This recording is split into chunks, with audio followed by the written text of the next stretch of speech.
네, 이제 오늘도 이상한 신세계 이제 5번째 시간입니다. 원래 계획은 5주였는데 좀 늘어나서 한 10월 20일 날 마칠 계획입니다. 그때까지 10월 13일도 중간에 비게 되고 하지만 그래도 우리가 이 지금 돌아가는 세대가 어떤 세대인가, 우리가 세대를 본받지 말라라고 할 때 먼저는 세대를 알아야 되지 않겠습니까? 우리는 이미 마음이 새롭게 된 사람들이기 때문에 이 세대를 알아야 되고, 이제는 하나님이 기뻐하시는 뜻이 무엇인지를 분별하기까지 해야 됩니다. 그래서 우리가 이 세대를 이해할 때 어려운 내용이겠지만 알면 보이는 내용이 분명히 있어요. 그래서 이 세대를 정확하게 알고 이제는 하나님의 기뻐하시는 뜻이 무엇인지 분별함으로 하나님께서 합당하게 받으실 영적 예배, 거룩한 산 제물로 드리는 예배를 저와 여러분이 드리게 되기를 간절히 소망합니다.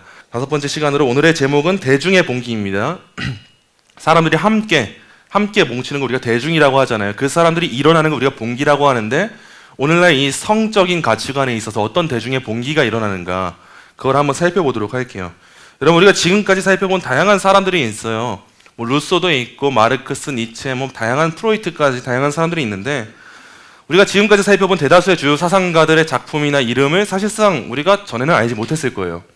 루소나 프로이트나 마르크스나 니체는 우리가 사실 무슨 상관이 있습니까? 살아가면서. 근데도 희한하게 우리가 배워보니까 알잖아요. 그들의 사상과 관념이 우리한테는 직관으로, 생각하지 않아도 우리가 상상력을 발휘할 수 있는 능력으로 다가왔다는 거예요. 우리는 니체를 모르는데 니체가 한 말이 내 삶 가운데 있고, 마르크스를 모르는데 마르크스의 세계관이 나한테 있다는 사실을 우리가 발견하게 돼요. 여러분, 이런 사상가들을 모르지만 우리는 시대의 영향을 받아서 어떤 것을 얻게 되었냐? 자아라고 하는 것에 대한 관념과 개념을 갖게 됐어요. 이 시대가 공유하고 있는. 우리가 자아라고 할 때 우리는 본래는 성경적으로 나는 하나님의 형상이고 피조물이다 라고 하는 자아관이 있어야 되는데, 이 시대를 살아가면서 우리한테 형성된 건 뭡니까? 내 안에 있는 감정이 나를 만들어주고 있어. 이런 자아관을 가지잖아요. 이제 이런 시대 흐름에 따라서 생겨난 이런 자아관을 한번 살펴보는 것이 정말 중요합니다. 만약에요, 저라고 하는 사람이 지금 21세기가 아니라 14세기에 영국에서 태어났다 생각해 보세요. 노승주라고 하는 사람이 14세기 1300년대에 영국에서 태어난 겁니다. 그렇다면 일반적으로 저는 안정적이고 고정된 사회에서 일반적으로만 자라났을 거예요. 예를 들면 이런 거예요. 저는 태어날 때 이미 어느 사회 계급에 속해서 태어났을 거예요. 저는 소장농이거나 귀족이거나 왕족이거나 세 가지 중 하나인데, 일반적으로 뭐겠습니까? 소장농이겠죠. 일반적으로는 그 신분에 따라서, 그 신분에 의해서 태어났고 자랄 거예요. 그리고 제가 소장농으로 태어났다면 저는 소장농으로서 일평생 땅을 일구는 가정에서 태어났을 겁니다. 그래서 저의 진로는 태어날 때부터 정해져 있어요. 전 국회의원이 되겠습니다. 뭐가 되겠습니다. 상상도 못해요. 저는 해야 될 게 뭡니까? 소장농이에요. 평생 아버지를 따라서 그 농사하는 일을 배워서 농사하는 일에 쓰임받아야 돼요. 저의 지리적인 위치도 이미 고정되어 있을 거예요. 한 지역에 고정돼서 이민은 어떻게 생각하겠습니까? 오늘날 유학도 생각하고 이민도 생각하고 이사도 생각하잖아요. 14세기 영국에서 이민, 이사 생각해 볼 수가 없고, 저는 딱 그 동네에서만 살았을 거예요. 그리고 여행이라는 것에 대한 낭만도 없었을 거예요. 그냥 여행은 힘들고 고생하는 거, 돈 쓰는 거, 이 정도만 됐을 거예요. 저에게 필요한 모든 것은 제가 태어난 마을이나 도시에 다 있었을 거고요. 아마 제가 태어난 날 마을에선 잔치를 했을 거예요. 저는 이 동네 모든 사람들 다 알고 지냈을 거고요. 저의 부모님부터 저에 이르기까지 모든 사람들이 서로가 서로를 다 알고 있었을 거예요. 그리고 아마도 저는 대가족을 이루고 살았을 겁니다. 그리고 아마도 저는 결혼할 여성을 인생에서 오늘날에 비할 때 굉장히 일찍 만났겠죠. 그리고 아마도 저는 같은 교회에서 세례받고 결혼하고 마지막에 안장되기까지 했을 거예요. 굉장히 사회가 고정되었다는 거죠. 그리고 제가 아이를 낳아도 제 자녀들도 저와 같이 같은 과정을 겪어서 저처럼 소장농이 되고 여자를 만나고 세례를 받고 그랬겠죠. 종교도 일정할 거예요. 그 당시 종교가 뭐였겠습니까? 로마 카톨릭일 거예요. 왜냐하면 동네에는 성당밖에 없었기 때문에 아마도 저와 제 부모님이나 저의 자녀까지도 모든 가족들, 심지어 온 동네 사람들은 로마 카톨릭의 종교를 가지고 그렇게 살았을 거예요. 요약하자면요, 저라고 하는 사람이 14세기에 태어났다면 저에게 주어진 세계는요, 매우 고정적이었을 것이고 안정적이었을 것이고 변동이 없었을 거예요. 근데 우리가 살아가고 있는 21세기를 한번 생각해 볼까요? 우리가 살아가고 있는 세대는요, 너무도 다릅니다. 14세기만 하더라도 나라고 하는 사람이 살아가야 될 인생의 노선은 너무 정확하게 보였어요. 근데 21세기 우리 자라나는 다음 세대들 아이들 생각해 보세요. 이 아이가 앞으로 어떤 인생을 살 것 같으세요? 짐작이 안 됩니다. 내가 하는 직업 그대로 가질 것 같은가? 아니요, 안 가질 것 같고요. 이 동네 의정부에 계속 살 것 같은가? 안 살 것 같아요. 오늘날에는 세계를 내 뜻대로 형성할 수 있다고 생각하는 세계관이 우리한테 알게 모르게 있다는 거예요. 저만 할지라도요, 저는 포천에서 태어났는데 지금 의정부에서 살고 있어요. 그리고 저만 할지라도요, 부모님과는 달리 석사학위가 있어요. 그리고 또 공부를 계속 한대요. 그리고 저만 할지라도요, 사역자가 돼서 부모님과 달리, 부모님은 사역자가 아닌데도 교회를 섬기고 있어요. 제가 살아가고 있는 세대는요, 마치 제가 스스로 선택한 인생을 스스로 살아갈 수 있는 것처럼 보입니다. 제가 학교 간다는데 누가 말리겠어요? 제가 이 교회 섬기겠다고 하는데 누가 말리겠어요? 제가 오늘 장보러 이마트 갈지 홈플러스 갈지 정한다는데 누가 말리겠어요? 아무도 못 말리죠. 우리가 오늘날 교회를 정하는 문제도 그렇지 않습니까? 아무도 못 말려요. 오늘날 살아가고 있는 우리 세대가 어떤가를 한번 생각해 보는 거예요. 14세기와 21세기를 비교해 보세요. 14세기에는 우리가 할 수 있는 일과 역할은 정해져 있었어요. 하지만 21세기에 오니까 우리는 스스로 생각하는 거예요. 오늘날의 세계는 마치 점토 반죽을 막 빚는 것처럼 내 마음대로 스스로 만들어갈 수 있다는 세계관이 알게 모르게 저와 여러분들에게 공유하고 있다는 거예요. 같은 사회적인 상상이라는 거예요. 여러분, 이와 같은 시대상은요, 우리의 세계관에도 영향을 끼쳐요. 오늘날 현대의 세계관이 뭡니까? 이 세상에 있는 세계, 이 세계는 인간의 의지, 내 뜻대로 마음껏 형성할 수 있는 원재료라고 하는 것이 오늘날 사람들의 세계관이에요. 내 인생 내 멋대로 할 수 있죠. 이 사회도 내 멋대로 할 수가 있죠. 모든 걸 다 할 수 있는데 이런 세계관에 있어서 가장 핵심이 뭐냐? 과학기술의 발달입니다. 과학기술이 막 발달되니까 이 세상의 모든 것이 다 바뀌었어요. 예를 들면은 14세기의 농부는요, 토양과 계절의 리듬에 따라서 농사를 망치거나 성공하거나 막 영향을 받았을 거예요. 비가 너무 오면은 과일이 맛이 없어지고, 비가 너무 안 와도 농사를 못 짓고. 근데 21세기에 과학기술이 발달하고 나니까 막 비료도 좋아졌죠. 이제는 스마트팜이라고 하는 것까지 생겼죠. 컨테이너 안에서 농산물을 막 만들 수가 있는 거예요. 그래서 우리나라에서도 샤인머스켓 농사 잘 돼요. 이제 가산 포도만 마시는 게 아니라 가산에서 샤인머스켓이 나오는 시대가 된 거죠. 우리나라에서 망고가 너무 맛있는 거예요. 메론이 너무 맛있고요. 이전에 살펴보지 못했던 열대 과일들이 우리나라에서 너무도 손쉽게, 심지어는 원산지보다 더 맛있는 과일이 우리나라에서 나오게 된 거예요. 또 이뿐 아닙니다. 음악도 달라졌어요. 우리는 음악이라고 생각하면은 이제는 우리 내 귀에 이어폰 꽂고 듣는 거라 생각하잖아요. 14세기의 음악은 어땠을까요? 그 당시 음악이라고 하면은 음악 연주자가 있는 곳을 수소문해서 찾아가서 현장에서 사람들과 어울리면서 악기의 연주 소리를 들어야만 했어요. 근데 이제 오늘날 시대는 어떻습니까? 오늘날 시대라고 하기도 너무 막 많이 갔죠. 20년 전만 해도요. 20년 전만 해도 음악은 내 귀에서 내가 원하는 곳에서 어디서든 막 들을 수가 있는 거예요. 전 아직도 기억나요. 중학교 때 제가 MP4였어요, 저는. MP3도 아니라 4였는데 새로 산 걸 학교에서 잃어버린 거예요. 저는 세상을 잃은 것 같았어요. 근데 이런 것들이 어떻게 가능하게 됐냐는 거예요. 음악을 막 듣고 싶은데 이제는 원하는 데서 막 들을 수 있죠. 이제는 MP3, MP4, PMP 필요도 안 합니다. 왜요? 스마트폰 하나만 있으면 어디서든 다 할 수 있어요. 음악뿐입니까? 라이브로 예배도 생중계가 되는데 뭔들 못하겠어요. 이제는 사람들이 세계를 내 마음대로 뭐든지 나를 위해 쓸 수 있다는 가치관이 우리한테 형성됐다는 거예요. 음악은 이제 내가 찾아가서 그 음악가에게 값을 지불하고 듣는 것이 아니라 내 만족을 위해서 너가 한번 음악 시장에 좋은 음악을 내봐 라고 하는 시대가 됐죠. 그래서 나의 만족을 위해 내가 원하는 곡을 추천받게 되고, 이제는 심지어 유튜브의 알고리즘에 의해서 내가 즐겨 듣는 음악들이 있다면 내가 음악을 고르지 않아도 자동으로 비슷한 음악들을 나한테 추천해 준단 말이에요. 이런 시대가 되었다는 것은 굉장히 많은 생각을 하게 돼요. 이런 시대가 우리한테 보여주는 한 가지 예가 뭐냐, 사람들은 무언가를 소비하는 시대가 됐는데 이제는 무엇이든 내 맘대로 소비할 수 있는 시대가 되어서 어떤 걸 소비하냐, 나의 쾌락과 만족을 위한 것을 내 멋대로 표현하고 소비하는 시대가 되었다는 거예요. 이제 사람들은 세상을요 재료로 이해합니다. 우리가 첫 시간에 했었던 포이에시스와 미메시스의 세계관 기억나세요? 세상은 이제 어떤 누군가로부터 지어진 것이 아니라 내가 마음껏 만들고 펼칠 수 있는 일종의 재료가 되어서 나를 위한 공연의 장이 되었다는 거예요. 이제 현대인은 스스로 나를 위한 모든 것을 다 감당하게 되었다는 거죠. 자, 이러면서 나오는 일들이 있겠죠. 무엇이냐? 전통적인 권위, 이전에 있었던 가치 체계가 다 붕괴됩니다. 과학기술이 막 발달하면서 프로이트랑 어떤 사람들이 나오면서 사람들은 내 내면의 심리, 내 안의 감정을 굉장히 주목하게 됐어요. 그러면서 우리 내면을 주목하게 되다 보니까 이제는 겉에 있는 외적인 무언가의 권위는 하나도 안 중요해요. 예를 들면 기독교식으로 말하면 이런 거예요. 우리의 감정이 아무리 중요해도 외적으로 주어진 하나님의 말씀보다 중요한 게 있습니까? 없어요. 하나님의 말씀이 제일의 권위예요. 우리한테는 오직의 권위예요. 이게 전통적인 가치관이고 세계관이란 말이에요. 근데 오늘날은 어떠냐? 하나님이 뭐라고 말씀하시든 상관이 없어요. 왜요? 내 내면이 가장 권위가 있으니까요. 그래서 이제는 동성애 목사들이 나와가지고 설교하면서 하나님 말씀을 변환시키고 바꾸는 거예요. 하나님 아버지라는 표현도 억압이래요. 하나님 어머니라고 해야 된대요. 중성적인 표현을 사용해야 된대요. 이런 시대가 되었다는 거예요. 여러분, 이렇게 생각이 막 바뀌는 건 굉장히 무섭습니다.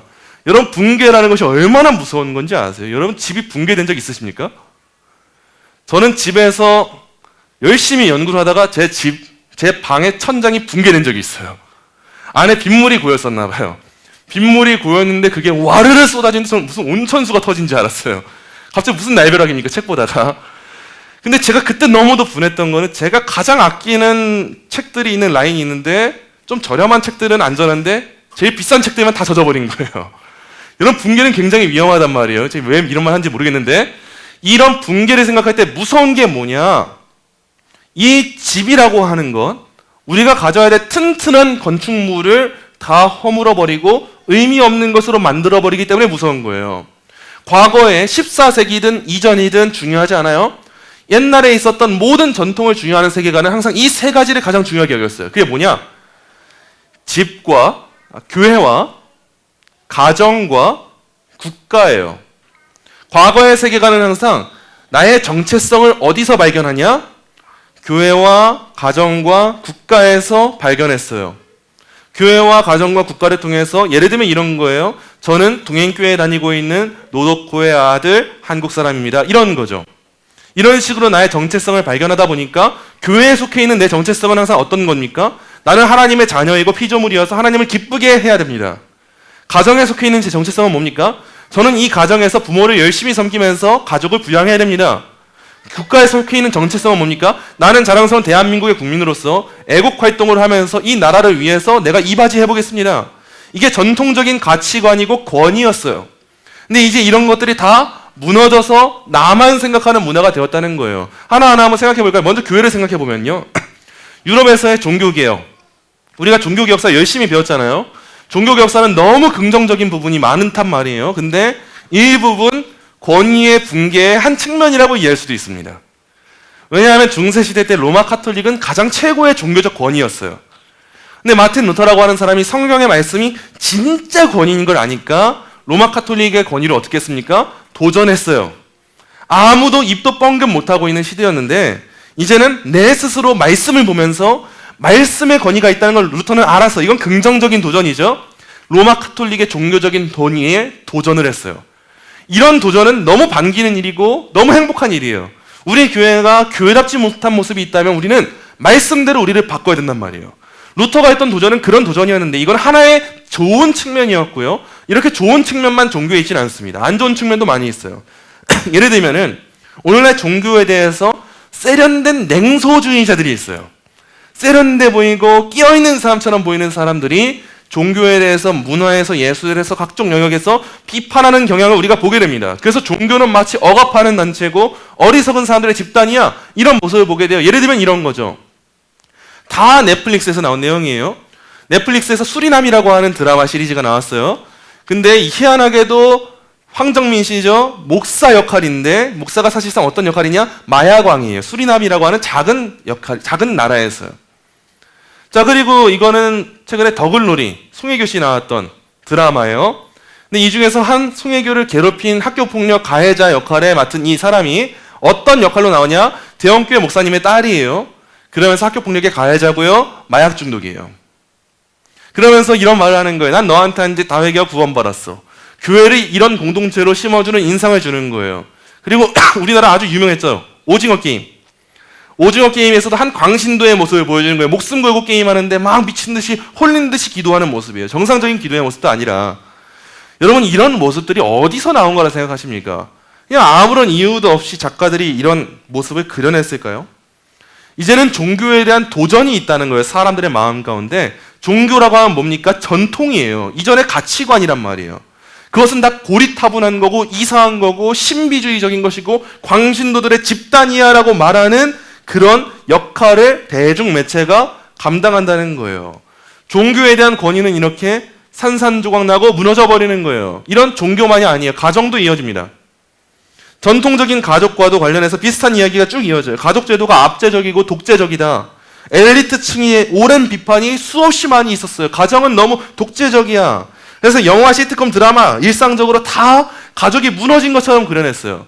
이거는 청소년들에 대한 뉴스거든요. 뉴스 제목이 이거예요. 드라마 속 가족. 자, 글씨 제가 읽어드릴게요. 가부장제 이기주의 팽배. 언제 나오냐? 2010년 기사예요. 2010년. 14년. 예를 들면 크게 말하면 15년 전이네요. 사실상. 청소년들에게 건강한 가족을 보여주세요. 청소년 비평단이 말한 거예요. 청소년들이 드라마를 보더니 우리한테 제발 건강한 가족의 모습 좀 보여주세요. 왜 가족에 대해서 계속 안 좋은 모습만 드라마에 꾸며주세요. 이때 당시 나온 드라마가 이런 거예요. 자이언트, 이웃집 왼수, 나쁜 남자, 글로리아, 민들레 가족, 결혼해주세요. 저도 본 게 있어요. 제빵한 김탁구. 여러분들도 보신 거 몇 가지 있을지도 몰라요. 근데 청소년 비평단들이 이런 드라마를 보고 나서 왜 이렇게 가족에 대해서 안 좋은 인상만 심어주세요를 말했던 거예요. 14년 전에. 비평단이 분석한 가장 큰 문제가 뭐였냐? 가부장주의의 만연이에요, 여러분. 항상 주의가 붙으면 잘못된 거예요. 가부장제가 성경적으로 이루어질 때 하나님이 세우신 가장으로서의 아버지 역할이 있을 때 그거 자체가 잘못된 건 아니어도 가부장주의, 그건 굉장히 잘못된 겁니다. 억압하는 그런 가정들. 근데 드라마에 이런 것들이 너무도 많이 나온다는 거예요. 대부분의 드라마에서 어떻게 그려지냐? 부부는 평등하지 않고 남편이 부인을 무시하고 희생을 강요하고 남편의 혼외관계에도 아주 당당하게 등장하고 있다. 항상 드라마는 왜 이 방향으로만 가냐고 청소년들이 말하는 거예요. 그래서 청소년 비평단은 청소년들이 부정적인 가족의 모습을 반복해서 보게 되면 어느 순간 무뎌져서 문제점조차 발견하지 못할 것이라고 말했대요. 애들이 말했다는 거예요. 그냥 애들이 보기에도 드라마가 계속 이런 모습만 보여주니까 계속 우리한테 이것만 보여주면 저희가 어떤 생각하고 자라겠습니까? 일반 교회에서도 아니라 일반 아이들이 청소년이 보기에도 그런 심각한 것들만 이렇게 꾸며진다는 거예요. 여러분 공감하지 않으세요? 드라마를 보면 항상 드라마의 핵심은 바람피는 이야기예요. 항상 불륜이고 항상 돈 문제고 남편이 못돼 처먹었고 가정폭력범이고 이런 그림만 보여준다는 거예요. 행복한 가정의 모습은 굉장히 그려지지 않아요. 이러면서 가정에 대한 이해가 자연스럽게 우리가 보는 드라마 내용을 통해서 영화를 통해서 광고를 통해서 우리한테 들어올 때 우리한테 당연하게 쓰면 되겠죠.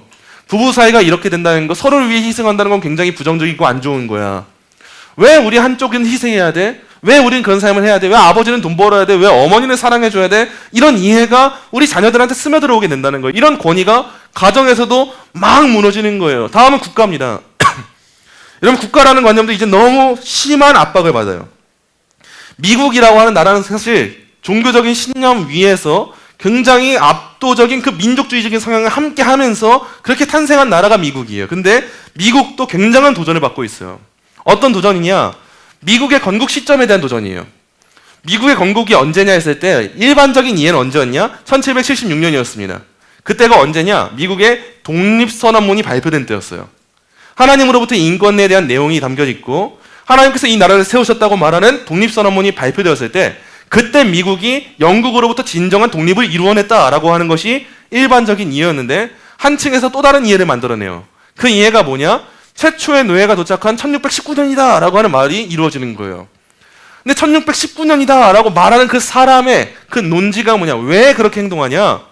이런 내용이에요. 1619 프로젝트는 흑인 노예의 공헌을 미국 건국의 중심에 두어서 역사를 재구성하는 걸 목표로 합니다, 여러분. 재구성이요. 어떤 재구성이냐? 흑인 노예를 굉장히 드높이면서 어떤 인상을 만드냐? 흑인들에 의해서 민주주의가 탄생했다. 노예의 전통이 미국 현대 자본주의에서 지속되고 있다. 노예 정치와 현대 우익 정치 사이에 유사점이 있다. 이런 내용들인 거예요. 지금 정치관에 뒤바꾸려고 막 흔드는 걸 흑인들이 다 했다. 여러분 이런 일이 우리나라에 없는 것 같습니까? 우리나라도 사실 건국의 시점에 있어서 역사적인 그 관점에 따라서 정치적인 관점에 따라서 굉장히 이견이 있어요. 일반적으로 우리나라가 1948년 국가로서의 형태를 띄었을 때 그때 우리가 이 나라가 건국되었다. 국가의 형태를 띄니까요. 공식적으로. 이렇게 보는 입장이 있고요. 어떤 사람들은 1919년인가 18년인가 그때 임시정부가 수립되었을 때 그때 이 나라가 건설되었다라고 말하는 측이 있어요. 근데 이 두 측이 왜 부딪히냐? 정치적인 입장이 있어요. 물론 둘 다 일리가 있습니다. 임시정부의 수립도 우리나라에 의미가 있죠. 근데 1948년 국가의 형태를 띈 때도 의미가 있죠. 근데 이 양측이 주장하고자 하는 바가 무엇인가 했을 때 두 가지예요. 1948년에 건국을 말하고 싶어하는 사람들은 누구의 업적을 높이고 싶어 할까요? 이승만 대통령이죠. 1919년, 1918년 이때 임시정부 수립을 높이고 싶어하는 사람들은 누구를 높이고 싶어 할까요? 김구죠. 이게 왜 중요할까요, 여러분? 김구 선생님 같은 경우에는 북한의 체제와에 합력하면서 한 나라를 이루고 싶어 했어요.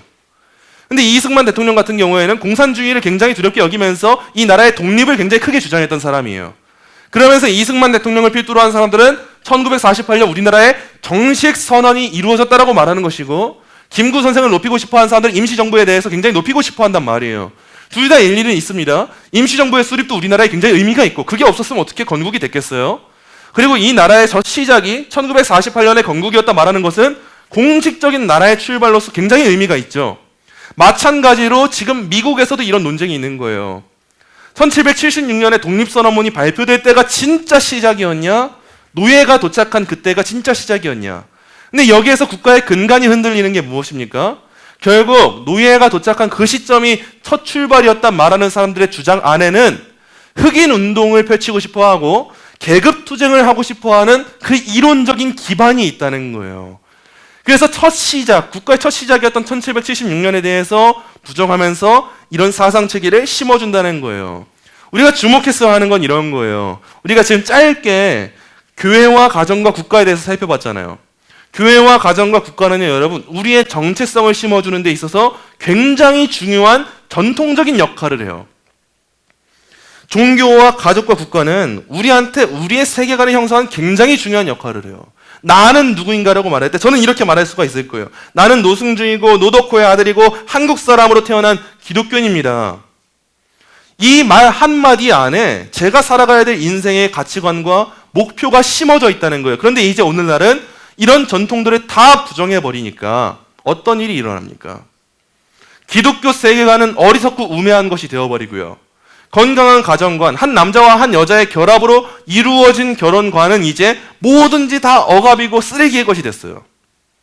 그리고 이 나라의 자유민주주의적인 이런 정치를 지키는 것, 국가체제를 지키는 것, 국가의 안보를 지키는 것, 이런 문제들은 굉장한 이기주의와 배려심 없는 행동으로 낙인 찍혀버리게 되었다는 거예요. 여러분, 미국의 정치학자 유벌 레빈이라는 사람이 이런 말을 했어요. 대략적으로 말하면 우리는 기관을 사람들의 인격과 습성을 형성하는 틀로 생각하는 단계에서 이전에는 어떻게 기관을 이해했습니까? 국가기관이나 학교기관이나 인격과 습성을 형성하는 곳이다. 이렇게 이해했는데 어떻게 바뀌었냐? 사람들이 자신이 되는 것과 더 넓은 세계 앞에서 자신을 나타내는 것을 허용하는 무대로 이해하게 됐어요, 이제는. 마음껏 펼치는 나를 만드는 그 장소가 기관이다라고 이해하게 된 거예요. 더 극단적으로 이렇게 표현할 수 있을 거예요. 이제는 공교기관이건 사회기관이건 어떤 곳이냐?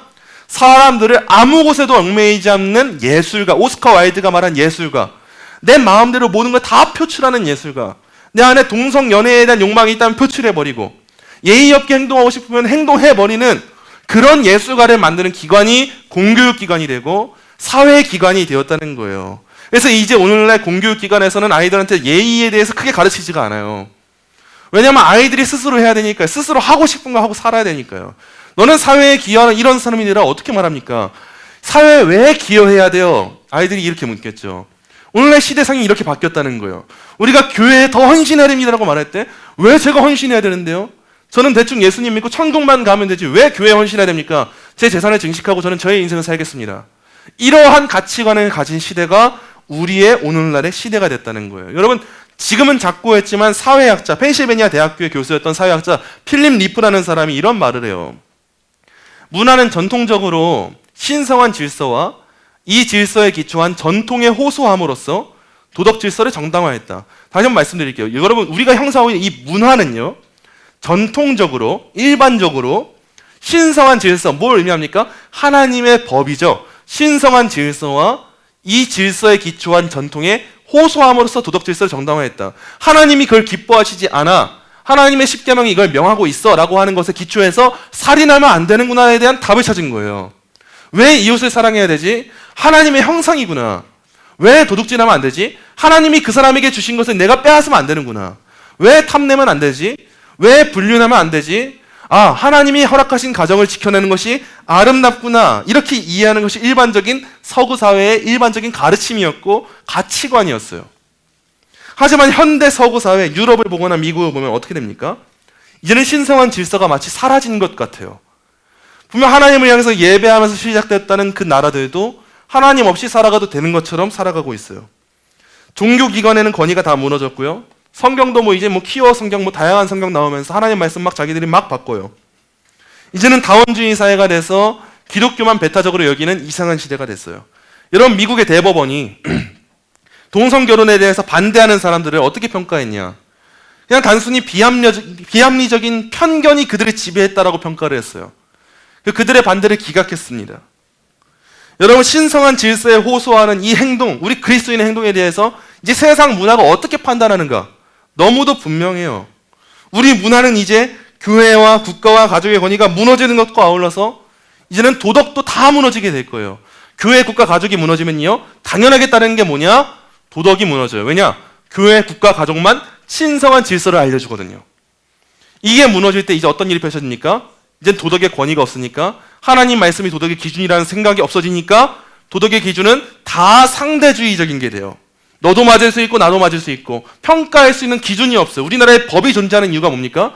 A와 B가 싸웠을 때 어떤 사람의 말이 옳은가를 평등한 기준에 따라서 평가하는 거예요. 마찬가지로 이 도덕에 대한 기준이 이제 사라지니까 너도 맞을 수 있고 나도 맞을 수 있어? 그럼 이제 평가할 수 있는 기준이 사라진 거예요. 그러면서 어떻게 향하게 되냐? 사회의 도덕 질서는요, 실용주의로 향하게 됩니다.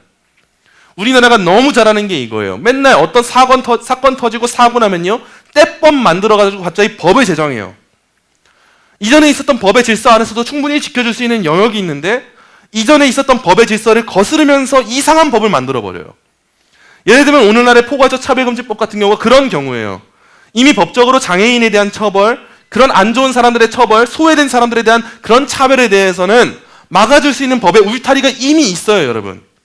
이미 있는데도 불구하고 종교라고 하는 항목을 그 법 안에 넣으면서 포괄적 차별금지법이라는 것을 제정하게 되었을 때 유럽에 있는 수많은 나라들과 교회에서 보았었던 그 경우와 마찬가지로 이제는 어떤 곳에 대한 차별이 되냐? 기독교에 대한 차별이 된다는 거예요. 이미 있었던 헌법을 막 거스르면서 종교의 자유가 무너지게 되는 거예요. 이미 2019년에 나왔던 기사예요. 이미 2015년, 14년 이미 미국에서 있었던 일이에요. 동성결혼은 합헌, 미국 전역에서 허용.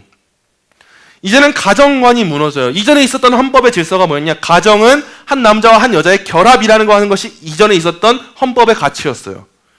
근데 그 가치를 깨부수면서도 이제는 동성결혼은 합헌이다. 이런 결정을 내리게 된다는 거예요. 여러분, 이런 일들이 어떻게 나오게 됐을까요? 한순간에 이루어졌을까요? 어떤 사람들이 들고 일어나니까 갑자기 다 이루어졌을까요? 다 단계가 있어요. 그 단계의 가장 큰 원인이 뭐냐? 결국은 과학기술의 발달이 굉장히 중요한 역할을 했어요. 여러분, 과학기술이 성혁명에 정말 중요한 역할을 감당했는데 이런 거 한번 생각해 보세요. 10대 청소년이 문란하고 얽매이지 않는 성관계를 했으면 좋겠다 라고 말한 비렐름 라이, 만약 이런 비렐름 라이가 애들이 성관계 했으면 좋겠다라고 하는 이 말이요, 1930년대에 실현되었다면 어땠을까요? 오늘날이 아니라 그때였다면요, 사회가 굉장히 혼란에 빠졌을 거예요.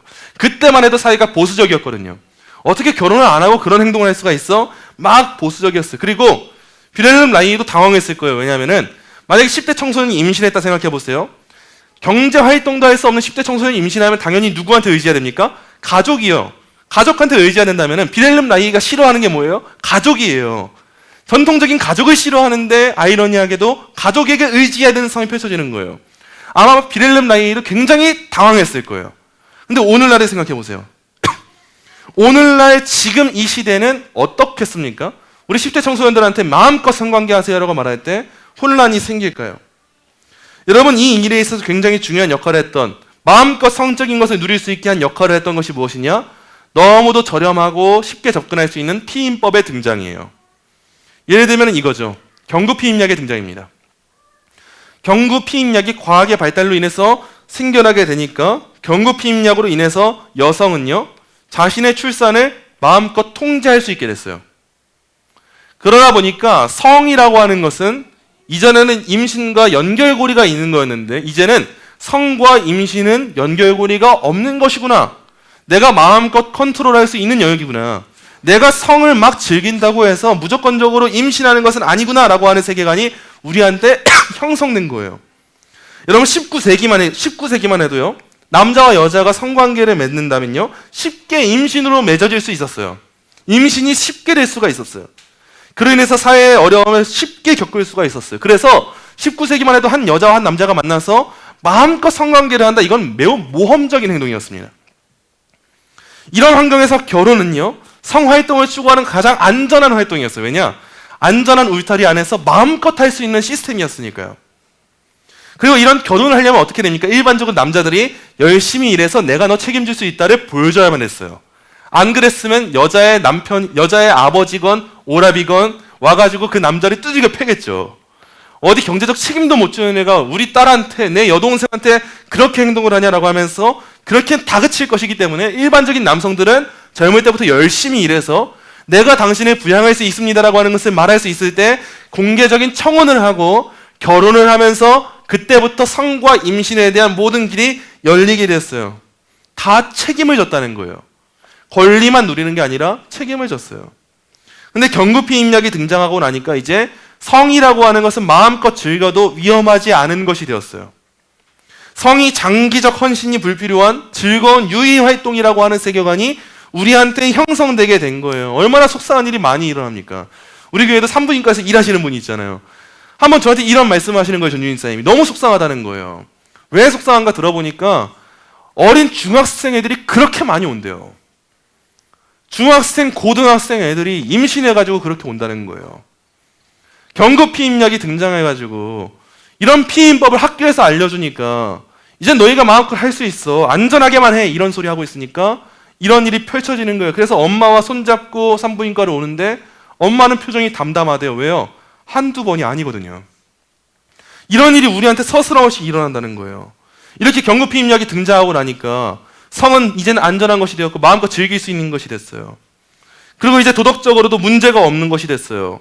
신성한 질서, 이전의 질서는 뭡니까? 결혼한 가정 안에서만 성관계를 할 수 있어. 혼 전에는 우리가 순결해야 돼, 거룩해야 돼 가르쳤죠. 근데 이제는 성관계는 맺어도 거룩할 수 있어가 된 것이고 교회 안에서도 혼 전에 성관계를 하면 안 된다고 하는 가르침이 사라지게 됐어요. 왜요? 일반적으로 이미 다 했다고 생각을 해버려요. 그리고 이걸 가르쳐야 된다는 생각이 사라져버렸어요. 이제는 그냥 실용주의적인 거에만 너무도 목숨을 걸게 돼가지고 실용주의적으로 너가 너의 인생에서 즐거움이 되고 희락이 돼? 그래, 남자친구랑 여행 한번 다녀와. 해외여행도 다녀와 보고 해외여행 갔다 오면서 주일 성수도 안 해보고 다 해봐. 배우는 게 있겠지, 깨닫는 게 있겠지. 이런 식으로 가르치는 사회가 됐다는 거예요. 여러분, 성혁명을 실현하도록 도운 것에 굉장히 중요한 역할을 한 것이 이런 피임약인데 또 두 번째로 미국 사회에서 굉장히 큰 역할을 했던 게 있어요. 그게 뭐냐? 외설물이에요. 이 외설물에 있어서 굉장히 중요한 역할을 감당했던 사람이 있는데 휴 해프너라고 하는 사람이에요. 이 사람이 플레이보이라고 하는 잡지를 만들었어요. 너무 유명한 잡지예요. 이 플레이보이는 굉장히 중요한 역할을 했지만 더 급격하게 발전을 시킨 건요. 이 잡지만이 아니에요. 인터넷의 발달이에요. 옛날에는 이 잡지를 구하기 위해서 서점이든 어디든 가가지고 눈치를 보면서 사야 됐단 말이에요. 근데 이제 그런 것이 사라졌죠. 왜요? 스마트폰으로 자유롭게 외설물을 접할 수 있게 되었으니까요. 이 사람이 이 플레이보이를 만든 휴 해프너의 젊을 때 모습이에요. 이게 나이 들고 모습이고요. 이 사람이 얼마나 그 이혼을 만약 분류를 얼마나 많이 저질렀는지 몰라요. 이 사람이 뭐 우리 아이들 듣고 있으니까 참 말도 못할 일이 참 많이 해요. 뭐 자기가 2,000명의 여자 성관계를 했다 뭐 했다. 이런 사람이 잡지를 만들어가지고 여기 유명 연예인들 끌어들여가지고 멋있는 것처럼 보여주고 인터뷰 내용을 보여주면서 이 잡지를 살렸단 말이에요. 이게 이제는 인터넷으로 보급이 되면서 어디서나 스마트폰으로 음악을 들을 수 있는 것처럼 외설물을 접할 수 있는 시대가 열리게 됐다는 거예요. 지금도 우리 사회에서 난리가 난 게 뭡니까? 딥페이크. AI를 사용해가지고 한 사람의 사진만 있으면 그 사람의 얼굴을 너무도 자연스럽게 야한 그 동영상에다가 합성해서 만든대요. 근데 이걸 떠들썩하게 만든 게 뭐냐? 영상을 판매한 애들이 있는데 그게 누구냐? 10대들이라는 거예요. 지금 전국의 학교들이 난리가 나고 막 뒤집어진 거예요. 막 연예인들이 피해를 보기 시작했고요. 막 피해가 총 434건.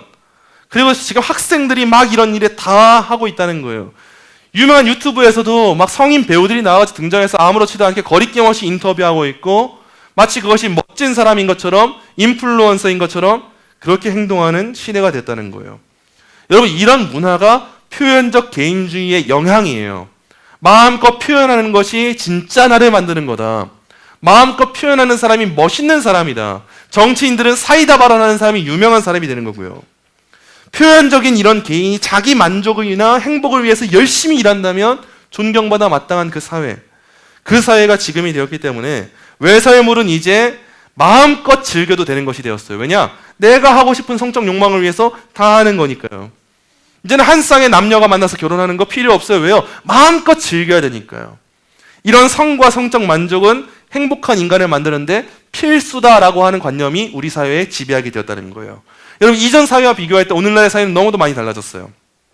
특히나 큰 차이가 있다면요, 문화적인 엘리트층의 역할이 굉장히 달라졌다는 거예요. 문화적인 엘리트층이라는 말은 요즘 말로 인플루언서라고 할까요? 영향력을 주는 사람들, 이 시대를 주름잡고 있는 사람들, 높은 계급에서 영향을 끼치는 사람들, 그런 엘리트층의 역할이 정말 달라졌습니다. 과거에는요, 문화 엘리트층의 역할이 뭐였냐? 전통적인 가치를 각 세대에게 전달하는 거였어요. 예를 들면 이런 거예요. 종교에서 힘이 있는 엘리트층이 누구냐? 종교적 권위자죠. 예를 들면 설교자라든지. 종교적 권위자는 과거에 어떠해야 됐냐? 신앙을 전수하고 교회에 대한 존경을 가르쳐야 됐어요. 이게 일반적인 사역자의 역할이었어요. 그 국가 지도자는 어떤 역할이었습니까? 애국심을 권장해야 돼요. 우리나라에 대해 사랑하게 하고 우리나라를 지킬 수 있도록 하는 게 국가 지도자의 역할이었어요. 가정은 어떤 역할입니까? 부모와 조부모에 대한 존경을 막 장려해야 되는 거예요. 어른을 섬기고 예의 있게 행동하고 인사 똑바로 하고 다니는 거. 이걸 장려하는 게 가정이었어요. 교사는 어떤 역할입니까? 사람들을 훌륭한 시민으로 만들기 위해서 과거에 전통적으로 인지된 지혜, 이게 뭡니까? 예절, 예의인 거죠. 이것을 활용하는 게 교사의 역할이었어요. 그래서 결국 핵심적으로 과거에 있었던 문화 엘리트층들의 역할은요, 과거에 대한 존중을 심어주는 것을 자기의 역할로 삼았어요. 그래서 과거는 항상 어른한테 잘해야지, 그리고 교회를 섬겨야지, 이 나라에 이바지해야지, 이런 마인드를 가지고 살아가게 했어요. 근데 오늘날 종교 권위자와 국가 지도자, 가정, 교사는 어떤 역할이 됐습니까? 정반대가 됐어요. 정치, 예술, 교육, 기업 분야는 모두 어떻게 됐냐? 과거의 가치 및 신념을 부정하게 됐습니다. 원래는 기업이라고 하는 것이 항상 친국가적이어서 보수적인 가치관을 갖고 있었어요. 근데 이제는 그거를 부정해요. 왜냐? 그걸 부정해야 많은 소비자층이 자기를 열렬하게 응원해 주거든요. 대학교와 같은 고등교육기관뿐 아니라 중등교육기관에서도 사회 정의 성취를 위해서 사회적 불평등을 폭로하는 것을 교육학의 목적으로 삼습니다. 요즘에는 PC주의라고 해요. 정치적인 올바름. 이게 옳은 거야. 이게 그들을 위한 거야. 막 선동하면서 사회 정의를 위한다면 다 할 수 있어. 그러다 보니까 지금 동성애 문제도 사회 정의 문제가 된 거예요. 소수자라고 하잖아. 그 소수자를 위해서 우리가 힘써주자. 법을 만들어보자. 라고 하면서 어떻게 됐습니까? 극단적인 소수가 극단적인 다수를 지배하게 됐어요.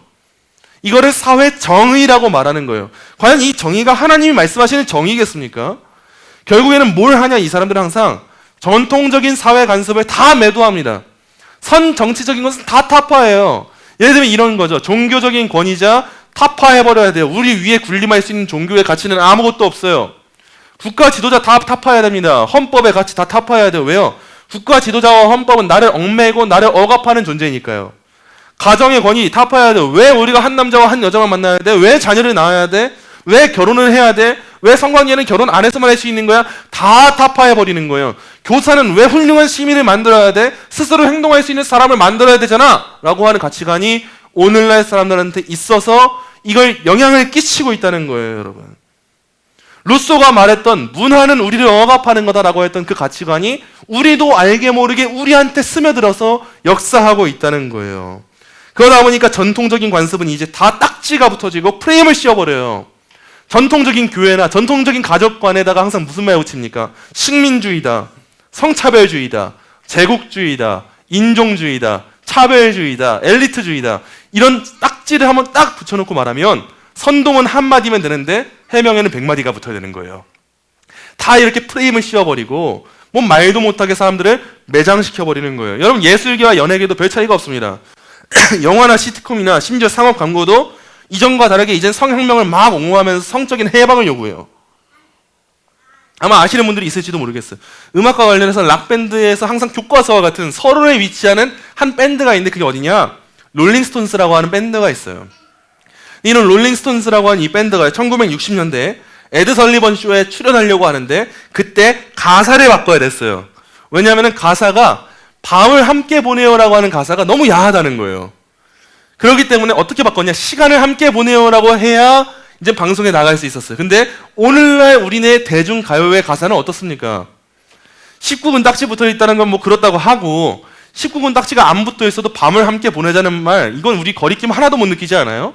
이런 밤을 새겨봐요. 밤을 함께 보내봐요. 이 밤을 깊이 나눠봐요 라고 하는 가사들, 우리 아이들이 흥얼거리고 있고 우리 아이들이 막 듣고 있는, 우리도 아무것도 모르고 막 부르고 있는 그 노래들, 이제 오늘날은 그냥 아무렇지도 않게 흘러 지나가는 당연한 문화가 됐죠.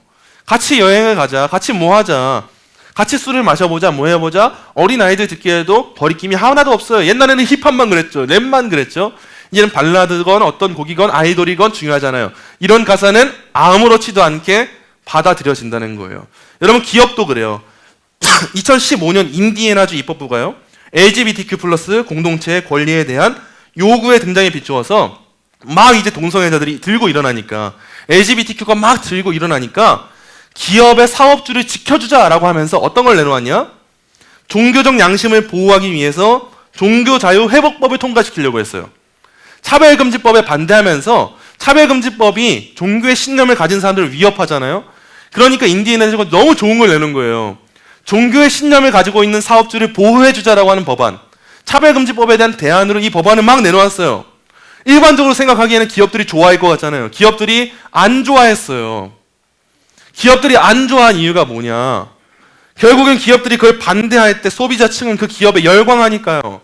당시 뉴스예요. 종교자유회복법이 최종 통과됐는데 어떻게 되냐? 이게 반쯤 꺾이면서 어느 정도 타협안으로 꺾이게 됐어요. 이때도 찬반이 막 갈렸어요. 종교자유회복법을 찬성하는 측면, 트럼프 대통령 때 부통령이었던 사람이죠. 마이크 펜스. 법 의도는 차별이 아니라 개인의 종교적 자유와 신념을 보호해야 된다, 이렇게 말하면서 찬성했죠. 잽 부시, 테드 크루즈 이런 의원들이 찬성했어요. 종교자유회복법이 헌법의 권리에 맞는다, 질서에 맞는다. 근데 이때 반대했던 사람들이 있어요. 팀 쿡, 지금 현재 애플 CEO죠. 힐러리 클린턴, 마크 베니오프, 이런 사람들이, 팀 쿡 같은 경우는 이런 말을 해서 수십 년간 진보를 후퇴시키는 이, 애플은 용인하지 않을 것. 힐러리 클린턴은 오늘날 미국에서 이 같은 법이 제정될 수 있다는 게 슬프다. 그리고 마크 베니오프는 말도 안 되는 것이다. 인디애나주 투자를 대폭 줄일 것이다. 이런 여론이 있다 보니까 기업들은 오히려 이 종교자유회복법을 반대하는 입장으로 나아갔다는 거예요. 그래서 이런 전통적인 가치를 막 타파하고, 우리는 받아들이지 않아요. 우리는 끼어있어요. 쿨병 걸린 사람들, 그 종교자유회복법을 반대하는 그 기업들은 더 큰 지지를 받으면서 인기를 끌었다는 거예요. 우리가 생각하기에는 차별금지법 반대하는 삼성이 나온다고 하면은 우리가 크게 막 지지해주고 좋아할 것 같잖아요. 근데 삼성의 입장이나 이런 기업의 입장에서는 오히려 찬성하지 않고 반대함으로, 차별금지법을 찬성함으로 말미암아 소외된 계층을 우리가 책임져 줍니다, 소수자들을 우리가 생각합니다 라고 하는 여론을 만드는 게 그들의 이익이었다는 거예요. 여러분, 요약하자면요, 오늘날 문화 엘리트층의 역할은요, 과거와의 연속성을 유지하거나 과거의 신념이나 관례를 어떻게 하면 현재에 맞게 수정할 수 있을까, 이렇게 고민하지 않아요. 과거의 것은 이젠 다 버려요. 여러분, 과거의 것이라고 해서 무조건 잘못되고 안 좋은 게 아니에요. 과거의 것은 오히려 우리가 보완하고 발전시킬 때 지혜가 되는 것이지, 우리 어른들이 말씀하신 일반적인 어른들의 상식 있잖아요. 조상들의 지혜라고 말하잖아요. 왜 그럽니까? 옛날 어른들 말씀 들어보면은 틀린 것이 웬만하면 없어요. 왜냐? 다 살아보시고 경험 가운데 체득하신 거니까요. 그래서 전통적인 가치가 무조건적으로 나쁜가 했을 때 일반적으로는 전통적인 가치가 좋은 면이 더 많습니다. 대신에 이 현대에 맞게 보완하고 수정하는 것을 이루어질 때 더 발전이 이루어지는 거죠. 근데 요즘 시대의 문화 엘리트층들, 권위를 잡은 사람들은요, 그 전통적인 것들 다 버리고 다 타파하는 것을 목적으로 삼아요. 그리고 새로운 가치를 막 심는 거예요. 너가 하고 싶은 건 마음껏 하고 살아. 그게 너를 행복을 위한 일이야. 기업이든 가정이든 교회든 가장 놀랄만한 일은 뭡니까? 교회가 그 짓거리 하고 있다는 거예요. 하고 싶은 거 다 하라고. 하고 싶은 거 다 하면 안 됩니다, 여러분. 하고 싶은 거 다 하면 우리는 죄 짓는 거 말고 뭐 합니까? 우리는 하고 싶은 거 하는 게 아니라 하나님이 기뻐하시고 원하시는 걸 하는 거예요.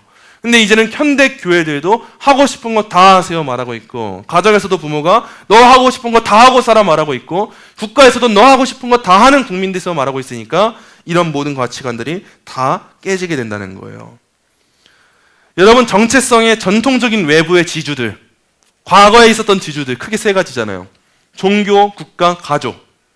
이것들이 무너지게 되었을 때 항상 우리 인간은 어디서 답을 찾냐? 나의 정체성을 어디서 찾냐? 내 안에서 찾습니다. 나의 내면의 감정들. 그리고 이거에 대한 초점을 두고 굉장히 강화시킨 이론을 만들어요. 이런 시대 가운데 과학기술이 부상했어요. 과학기술에 부상하고 나니까 어떤 일이 펼쳐지냐?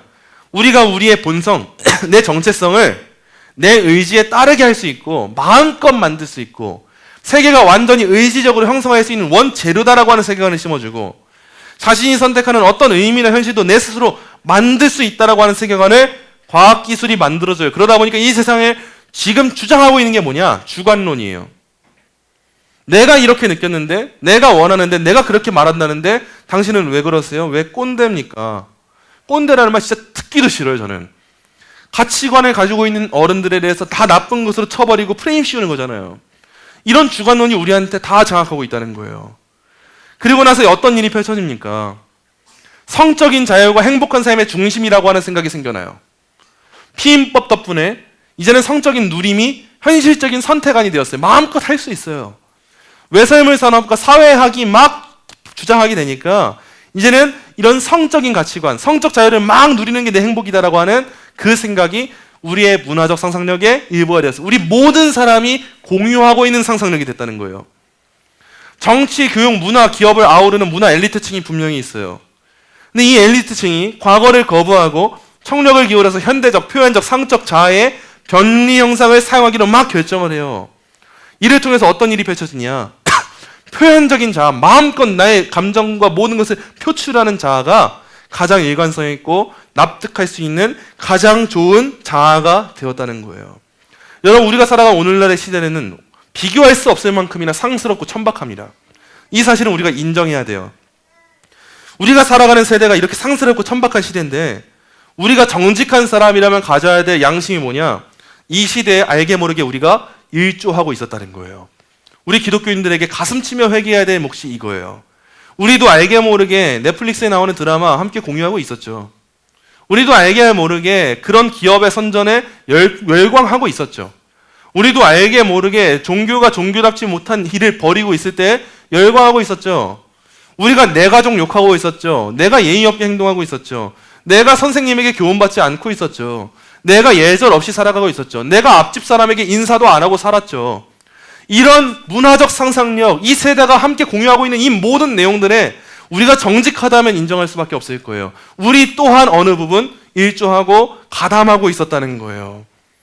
그렇기 때문에 제가 마지막으로 오늘 저와 여러분이 꼭 기억했으면 하는 내용이 있어요. 최근에 나온 책인데 비판적 딜레마라고 하는 현대사회의 비판 이론을 분석한 책이에요. 어려운 책이어서 제가 추천은 안 하는데 이 책의 저자들이 이런 말을 했어요.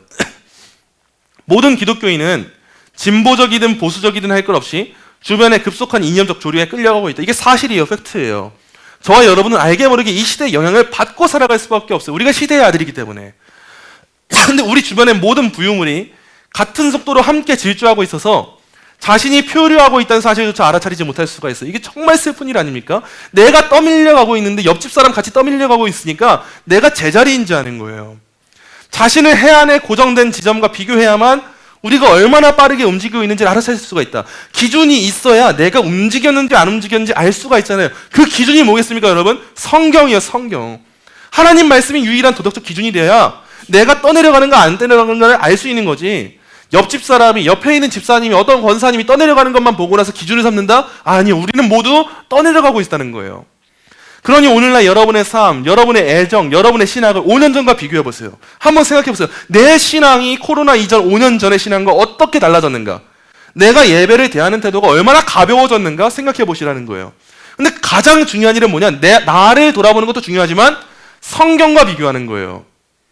여러분이 움직였다면, 그리고 움직인 것이 거의 확실하다면 5년 후 자신이 어디에 있을 것인지 한번 질문해보세요. 내가 지금 움직이고 있다? 그러면 내가 이만큼 움직였는데 내가 5년 뒤에는 어디까지 움직였을까 생각해보라는 거예요.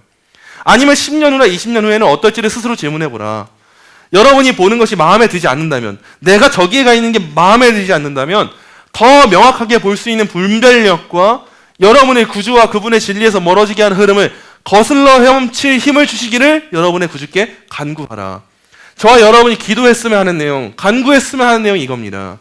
우리가 아무리 분별하려고 하고 아무리 노력해도 우리는 분명 이 시대의 아들로서 흘러갈 거예요. 너무도 제약된 본성이 우리한테 강력하게 역사하기 때문에 우리는 분별하지 못합니다. 그래서 지금 이 세상이 어떻게 돌아가고 있는지 관심도 없어요. 기독교에 대한 어떤 입장이 있는지, 국가인권위원장 그 청문회에서 기독교 보수 탈레반주의자들 말하는 것이 얼마나 잘못됐는지 관심도 없어요. 애초에 그런 일이 있었는지도 모르고 살아가니까요. 근데 이 문화를 누가 만들었냐? 안타깝게도 저와 여러분이 함께 만들었어요. 우리가 함께 흘러가고 있어요. 이젠 옆 사람 보면서 내가 움직였나 안 움직였나 보는 건 너무 어리석은 일이고, 성경을 보면서 내 도덕적인 기준이 흘러갔나 안 흘러갔나 보아야 되는 것이고, 우리나라가 지금 이렇게 이 지점에 왔을 때 우리나라가 5년 전과 비교할 때 이렇게 되었다면 10년 후에는 어떻게 될까 생각해야죠. 차별금지법 문제 하루 이틀 문제 아니에요. 왜 이제야 난리치는지 모르겠어요. 차별금지법 제정하기 위해서 민주당 의원들이 10년 전부터 그렇게 계속 발언을 했어요. 10년 동안 그렇게 열심히 했는데 안 된 건 하나님 은혜예요. 우리가 열심히 한 게 아니라. 근데 이렇게 10년 동안 열심히 했는데 우리는 10년 동안 뭐 하고 살았습니까? 우리가 이런 것들을 보면서 분별해야죠. 앞으로 10년 우리는 어떻게 살아가야 되겠습니까? 저와 여러분이 감당해야 될 몫이 무엇이겠습니까? 저는 스스로 다짐하기를, 이 시대가 우리 기독교에게 필요한 역할이 있다면, 하나님이 불러주시는 곳이 있다면 마음껏 하나님 저를 사용해 주세요. 저는 하나님 영광 위해 살겠습니다라고 하는 뜨거운 결단을 더욱더 가지려고 해요. 마찬가지로 저와 여러분이 공통적으로 품었으면 하는 마음은 꼭 이거 하나예요. 명확하게 볼 수 있는 분별력과 여러분의 구주와 그분의 진리에서 멀어지게 하는 흐름을 거슬러 헤엄칠 힘을 하나님 제발 주세요. 거슬러 헤엄치게 해주세요. 같이 따라가는 것이 아니라 거슬러 헤엄치는 사람들, 거슬러 헤엄치는 그리스도인들이 오늘날 우리에게 필요한 겁니다. 같이 가는 사람들 필요하지 않아요. 같이 가면서 나도 모르게 그냥 흥얼흥얼거리면서 10년, 20년 뒤에도 저 멀리까지 흘러갈 사람들, 그 사람들이 필요한 것이 아니라 10년, 20년 뒤에도 비록 제자리여도 거슬러 헤엄치면서 나아가는 그 사람들, 용기 있게 하나님 말씀 붙잡고 이 시대를 분별하며 나아가는 사람들, 하나님의 기뻐하신 뜻이 무엇인지를 알고 하나님 저를 거룩한 산 제물로 드립니다, 합당한 예배로 저의 모든 인생을 하나님께 드립니다, 저를 붙잡아 주시고 저의 인생을 주장해 주세요 말하는 그 그리스도인들, 그 그리스도인들이 오늘날 이 시대에 필요한 그리스도인이라는 거예요. 저는 우리 교회가 그 역할을 감당했으면 하는 거예요. 우리 교회가 이 나라의 모든 교회들이 아무것도 모르고 흘러간다 할지라도 하나님의 역사는 여전히 살아있기 때문에 우리가 해야 될 역할에 우리가 주목해야죠. 다른 교회들이 정신 못 차리고 있고 이 시대를 파악하지 못하고 있다면 우리가 깨워야죠. 우리가 기도해야죠. 우리가 할 수 있는 게 뭐가 있겠습니까? 우리가 나가서 뭐 대통령이 되겠어요? 국회의원이 되겠어요? 못하죠. 하지만 적어도 우리가 할 수 있는 역할로서 기도는 해야죠. 적어도 말씀은 읽어야죠. 적어도 예배는 사수해야죠. 적어도 우리가 할 수 있는 역할로서 우리의 목소리는 낼 수 있어야죠. 적어도 우리 가정에서 우리 자녀들만큼은 건강한 성 가치관을 심어줘야죠. 적어도 우리나라를 위해서 우리만큼은 기도해야죠. 저와 여러분이 이런 마음으로 주님 분별력 주세요. 저를 붙잡아 주세요. 우리 교회 사용해 주세요. 하나님 나라 완성되게 하시고 하나님 나라 소망하면서 나아갈 때 하나님 다시 한번 우리 대한민국을 100년 전 임했던 그 부흥의 역사처럼 모든 우리나라 국민들이 회개하는 역사, 하나님께로 나아오는 역사, 그냥 겉만 번지르르한 선교사 파송하는 역사가 아니라 진짜 복음 들고 이 세계 각 곳곳에 가고 온 열방에 가서 전도하고 그리스도의 영광을 외칠 수 있는 그 신앙인들 나오는 그 나라, 그 나라가 우리나라 되게 해주세요. 제가 그 역할에 먼저 쓰임받겠습니다. 저를 도구로 사용해주세요. 이런 마음이 저와 여러분에게 있어야 되는 거예요. 저와 여러분에게 이런 마음으로 외치는 그 외침과 이런 마음으로 먼저 나를 돌아보고 내가 이렇게 이 시대에 가담했구나, 회개하면서 제게 맡겨주신 사명 감당하겠습니다, 이런 마음으로 이 세대를 분별하는 그 마음과 그 겸손한 뜻이 함께 있게 되기를 간절히 소망합니다. 오늘 내용 묵상 우리 함께 기도할게요.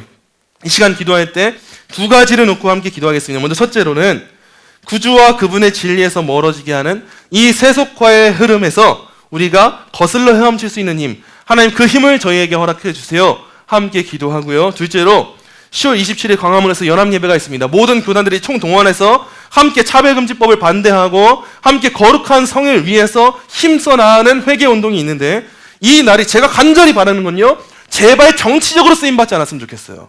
정치적으로, 교단 정치적으로 어떤 교회 세워주고자, 어떤 교회가 정치적 입장 표현하고자 이렇게 쓰임받는 것이 아니라 진실된 회개와 회복의 시간으로 하나님 쓰임받게 해주세요.